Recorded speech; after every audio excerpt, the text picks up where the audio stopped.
une nouvelle que le couple attendait depuis de nombreuses années. Dimanche 26 juin 2022, Aurore et Jonathan, stars de Pékin Express, sur M6, ont révélé attendre leur premier enfant. Sur une série de clichés, on peut voir le couple tenir des pancartes où l'on peut lire « On récolte ce que l'on sème et 1 + 1 = 3 ». En légende, il a été indiqué, enfin. On ne pourra pas dire qu'il n'aura pas été désiré.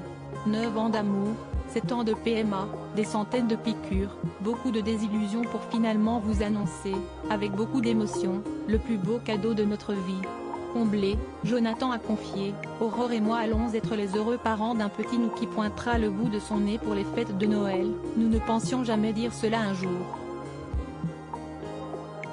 Quelle joie, quel bonheur, quelle chance.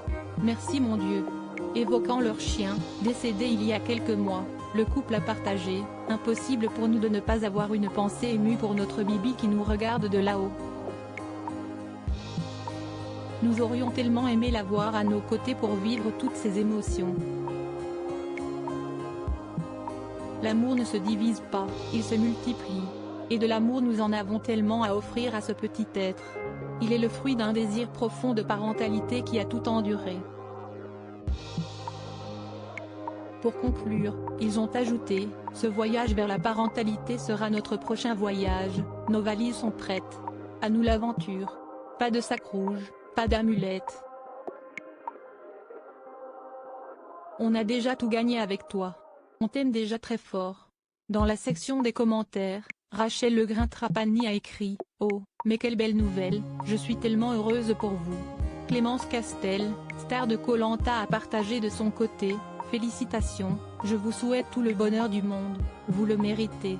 Aurore, mon cœur déborde d'amour » Après avoir annoncé la bonne nouvelle, la future maman a remercié les internautes. En story, elle a ainsi écrit, « Je n'aille pas les mots, mon cœur déborde d'amour, je lis vos messages avec beaucoup d'émotion. Si est juste incroyable, la vie est belle, surprenante, parfois un peu folle mais elle vaut la peine d'être vécue. »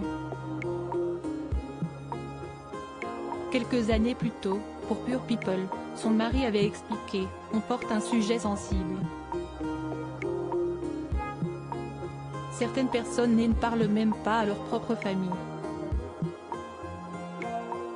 Mais ce n'est pas une tare, ce n'est pas de notre faute si on n'a pas d'enfant. »